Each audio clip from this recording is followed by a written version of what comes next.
शास्त्र लिखे, ग्रंथों को लिखा, क्योंकि कलयुग में इंसान की उम्र बड़ी कम होगी। गौर से सुनिए। लेकिन मेरे मन के अंदर संतोष नहीं हो रहा है। क्या नाम है?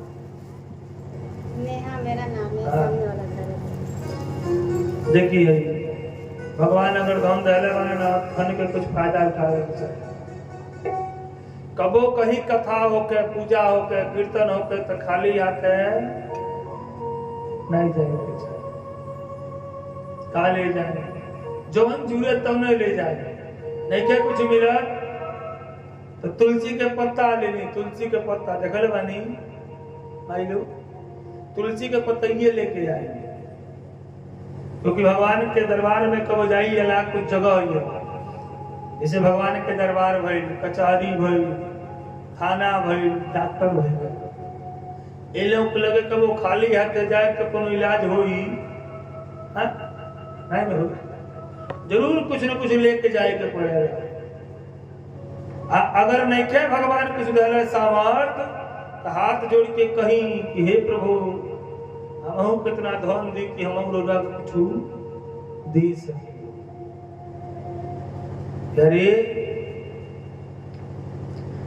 व्यास जी, नारद जी जब सुने, व्यास नारद जी कहने लगे महाराज अगर आप जब चिंता करेंगे तो दुनिया का क्या होगा।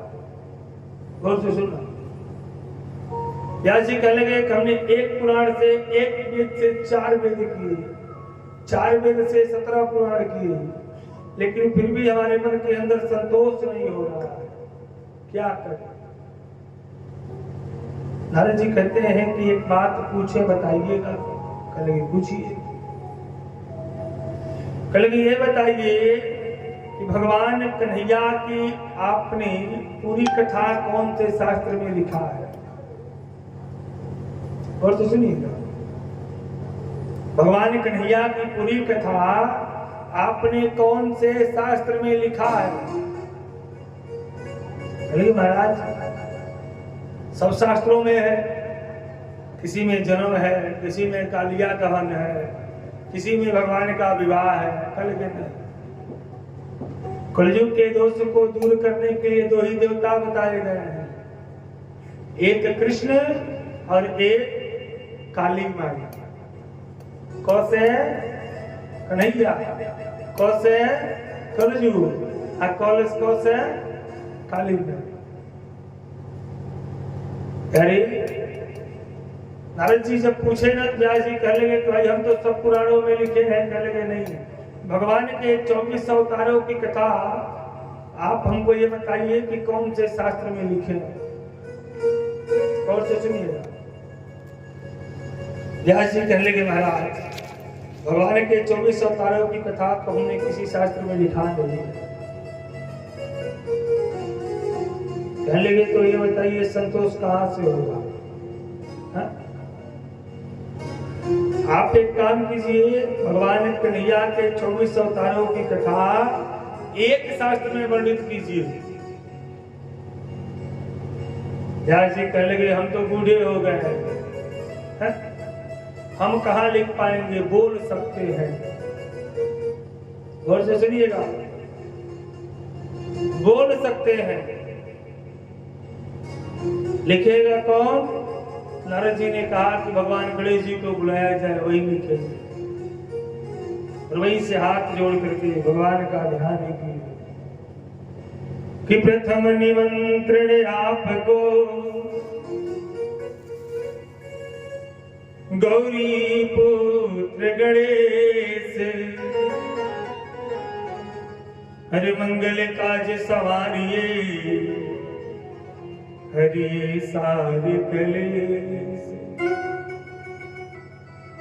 बोलिए गणेश जी भगवान की। जोर से बोली जा, गणेश जी महाराज की। बिना गणेश जी के लिए कोनो कार्य होखे वाला बा नहीं बा, नहीं बा। कोनो पूजा कराई, पाठ कराई, गणेश जी के पूजा नहीं हो तो सगरो काम बेकार बा। इतने नहीं हो, शिव जी के बियाहे में भी गणेश जी के पूजा भइल, तब शिव जी के बरात गइल। आई कथा न तो हम सुनाई भी कथा कर। अरे गणेश जी पधारे, गणेश जी के खूब लड्डू उड्डू चढ़ा के भोग लगावल गए। गणेश जी कली का बात का हमने के हमके काहे बुलावल गए? नारद जी कहली प्रभु रउरा के यही खातिर बुलावल गए है कि व्यास जी के एगो पुराण के रचना करे थे। एक पुराण, हाँ एगो पुराण की रचना करे के बाद गणेश जी कहने बड़ा सुंदर व्यवस्था।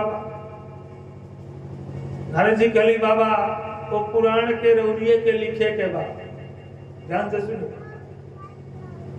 लोग कहते हैं ना कि भागवत जी को व्यास जी ने लिखा है ना, भागवत जी को लिखा किसने है? गणेश जी ने। बोला किसने है? व्यास जी ने। याद कर लीजिएगा। कहने लगे आप ही को लिखना है। गणेश जी कहने की लिखे तो ठीक बा, लेकिन हमारियो एगो शर्त बा। का शर्त बा?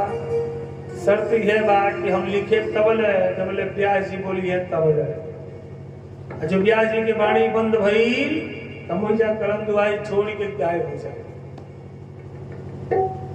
अब तो व्यास जी सुने तो कहली नारद जी से बाबा ये गड़बड़ बा। हाँ ये तो देवता है, हमने के मनुष्य है क्या? देवता के दीर्घ शंका लघु शंका आवेगा नहीं, हमने के दीर्घ शंका लघु शंका के बिना रह नहीं पावे।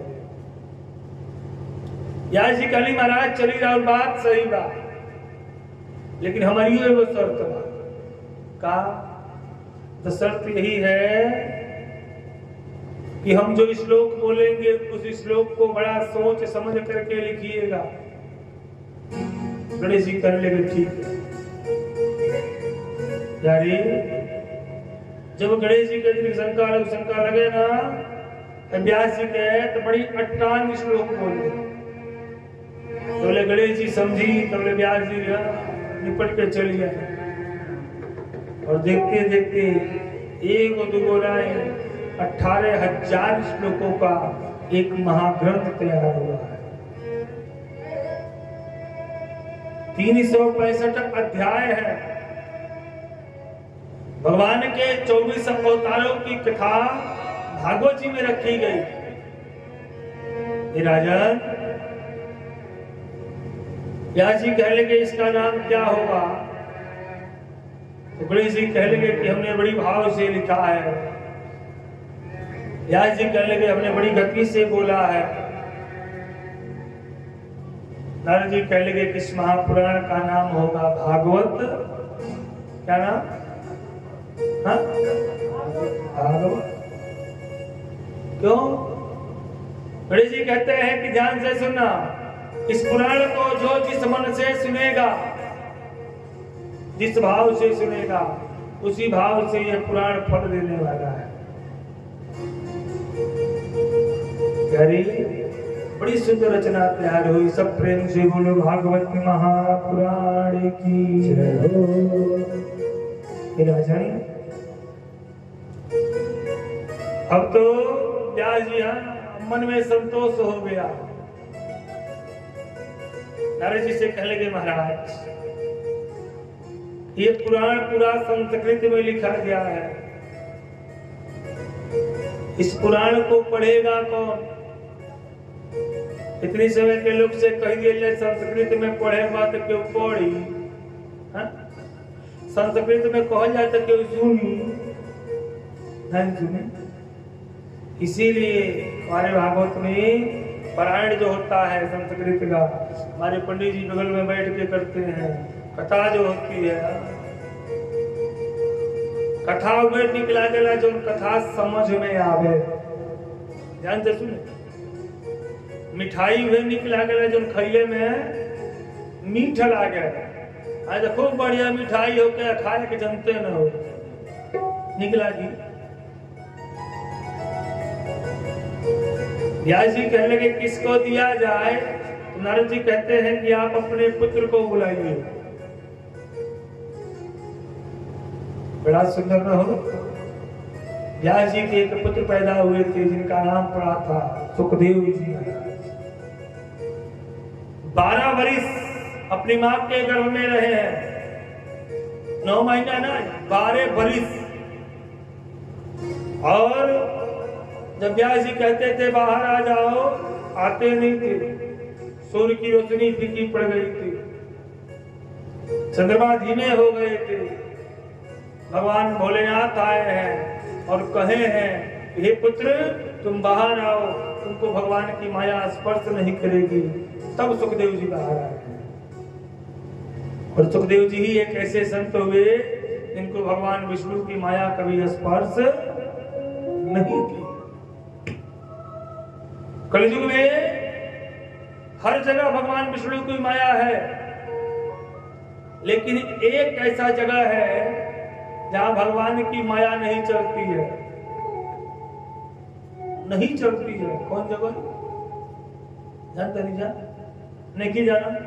आप पे बताए कथा वहां पे जाइएगा ना, तो वहां पे भगवान की माया से वंचित हो जाइएगा। वहां भगवान की माया नहीं काम करती है। आजमा लीजिएगा कभी जाकर के। ऐसा नहीं है कि कोई दिल्ली है, मुंबई है ना, हर गांव के सिवाने में होला वो जगह। हम बताए पूरे पचन आजमाए जाओ, कितना सही बात। जब उनके पुत्र पैदा हुए ना हो, क्योंकि हर पिता चाहता है ना कि अपने अचल धन में से अपने पुत्र को दे। कोई पिता ऐसा नहीं है जो अपना धन उठा के किसी और को दे देगा। क्यों बा यारी?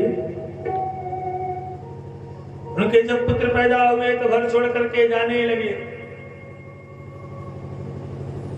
धीरे धीरे बढ़ने लगे। व्यास जी सोचने लगे, पुत्र पुत्र बुला रहे हैं, लेकिन पुत्र उनके सुनने वाले नहीं है। कुछ औरतें स्नान कर रही थी, ध्यान से सुनना। औरत लोग स्नान कर रही थी, तो व्यास जी के पुत्र सुखदेव जी निकल गए, लेकिन कोई औरत शर्म नहीं आई। व्यास जी जब पधारे तो झट से मैया लोग कपड़ा पहनने लगे। व्यास जी दुख गए, कहने लगे ये बताओ, अभी हमारा पुत्र 12 वर्ष का गया है तो तुम लोग शर्म नहीं आया है? हम आए तो तुम लोग शर्म कर रहे हो। औरतों ने कहा कि व्यास जी, आपका जो पुत्र है वे दुनिया से परे है, वे माया से परे है। आप जो है वो माया में पड़े हैं। हमको जो माया से परे है उससे कोई लाज नहीं। जो माया में पड़े हैं लाज उन्हीं से है। माया का ही तो खेल है सारा। सब लाज शर्म जितना बना सब माये में बा। अरे किसी संत ने कहा कि माया तू ठगनी हम जान। किसी ने कहा है कि न भाई है न बंधु है,